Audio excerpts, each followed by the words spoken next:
যুগপৎ আন্দোলনের শরিকদের সঙ্গে আসন সমঝোতা করেছে বিএনপি।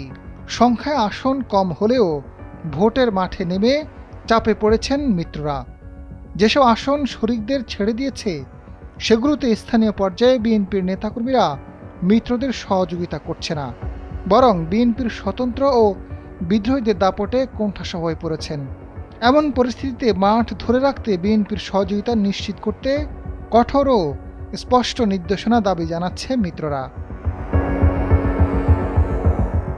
ঢাকা 12 আসনে জোটের মনোনয়ন পেয়েছেন বিপ্লবী ওয়ার্কার্স পার্টির সাইফুল হক। বিপরীতে বিএনপি থেকে বহিষ্কৃত সাইফুল আলম নীরব মাঠে রয়েছেন। ভোলা 1 আসনে জোটের শরিক বিজেপি চেয়ারম্যান আন্দলিব রহমান প্রার্থীর বিরুদ্ধে শক্ত অবস্থানে বিএনপির নেতা গোলাম নবী আলমগীর। বগুড়া 2 আসনে নাগরিক ঐক্যের মাহমুদুর রহমান মান্নার মনোনয়ন নিয়ে জটিলতা তৈরি হয়েছে। এ আসনে বিএনপির আছেন মীর শাহ আলম, তবে মান্না ঢাকা 18 আসনেও মনোনয়ন নিয়েছেন। এখানে এস.এম. জাহাঙ্গীর হোসেনকে মনোনয়ন দিয়েছে বিএনপি। বিএনপি সহযোগিতা না করলেও একক জনপ্রিয়তায় জয় নিশ্চিত হবে মাহমুদুর রহমান মান্নার, এমনটা মনে করছেন নাগরিক ছাত্র ঐক্যের সদস্য সচিব তানভীর ইসলাম স্বাধীন। মাহমুদুর রহমান মান্না নাগরিক ঐক্যের সভাপতি, তার নিজস্বতা একটা আছে, স্বতন্ত্রতা। সে নিজের সিদ্ধান্ত নিচ্ছে এবং দলীয়ভাবে সিদ্ধান্ত নিচ্ছে আমরা ঢাকা 18তে নির্বাচন করবো। এখন বিএনপির একটা সমর্থনের বিষয় আছে, এটা যদি বিএনপি সমর্থন করে আমরা বিএনপির পথে আছি, না করলে নাই। এখন বিএনপি সমর্থনের জন্য যে আমরা অপেক্ষা করবো অন্য দলের মতো এরকম না, আমরা আমাদের কাজ শুরু করবো। তবে 2টা দিন অপেক্ষা করতেছি, কারণ বিএনপি কে ইতিমধ্যে বলা আছে যে নাগরিক ঐক্যের সভাপতি মাহমুদুর রহমান মান্না ওইখানে নির্বাচন করবে, তো ওইখানে আর অন্য কোনো বিদ্রোহী প্রার্থী বা বিএনপির কোনো কর্মী বা কোনো লোক দাঁড়াতে দিবেন। এইটা মান্না ভাইয়ের সাথে তারেক রহমান বলছে। এখন পর্যন্ত এটা ফাইনাল হয় না, এটা যদি ফাইনাল হয় আমরা আপনাদেরকে অতি দ্রুত জানাবো।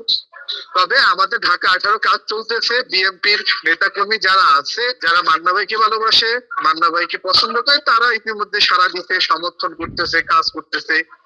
আর বিএনপি থেকে অফিসিয়াল যখন ঘোষণা হবে তখন সকল কর্মী নেতাকর্মীদেরকে সমর্থন দিতে বাধ্য থাকবে।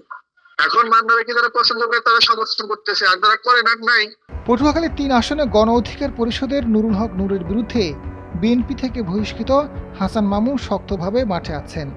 ঝিনাইদহ 4 আসনে রাশেদ খান গণ অধিকার পরিষদ ছেড়ে বিএনপিতে যোগ দিলেও স্বতন্ত্র হিসেবে মাঠে আছে সাইফুল ইসলাম ফিরোজ, যে কারণে এখনও নেতাকর্মীরা রাশেদের পক্ষে কাজ করছে না। ব্রাহ্মণবাড়িয়া 6 আসনে গণসংহতি আন্দোলনের জোনায়েদ সাকির বিপরীতে একাধিক বিএনপির বিদ্রোহী মাঠে আছে। যশোর 5 আসনে জোটের প্রার্থী মুফতি রশিদ বিন ওয়াক্কাসের বিরুদ্ধে স্বতন্ত্র বিএনপির অ্যাডভোকেট শহীদ মোহাম্মদ ইকবাল হোসেন। নীলফামারী 1 আসনে জোটের মাওলানা মঞ্জুরুল ইসলাম আফেন্দির বিপক্ষে বেগম খালেদা জিয়ার ভাগ্নে ইঞ্জিনিয়ার শাহরিন ইসলাম চৌধুরী তুহিন। নারায়ণগঞ্জ 4 আসনে জোটের মনির হোসেন কাসেমের বিপক্ষে বিএনপির 2 বহিষ্কৃত নেতা আছেন। সিলেট 5 আসনে মাওলানা ওবায়দুল্লাহ ফারুকের বিরুদ্ধে বিএনপির বহিষ্কৃত মামুনুর রশিদ মাঠে আছেন। ব্রাহ্মণবাড়িয়া 2 আসনে জোটের মাওলানা জুনায়েদ আল হাবিবের বিরুদ্ধে ব্যারিস্টার রুমিন ফারহানা ও এস.এন. তরুণ দে। নড়াইল 2 আসনে ডক্টর ফরিদুজ্জামান ফরহাদের বিরুদ্ধে বিএনপি নেতা মনিরুল ইসলাম স্বতন্ত্র হয়ে চ্যালেঞ্জ তৈরি করেছেন। কুমিল্লা 7 আসনে ডক্টর রেদওয়ান আহমেদের বিপক্ষে আতিকুল শাওন বিদ্রোহী। কিশোরগঞ্জ 5 আসনে সৈয়দ এহসানুল হুদাকে মনোনয়ন দিয়েছে বিএনপি, তবে সেখানে শেখ মুজিবুর রহমান ইকবাল স্বতন্ত্র হয়ে মাঠে আছেন। আজাদ ফারুক, সময়ের আলো।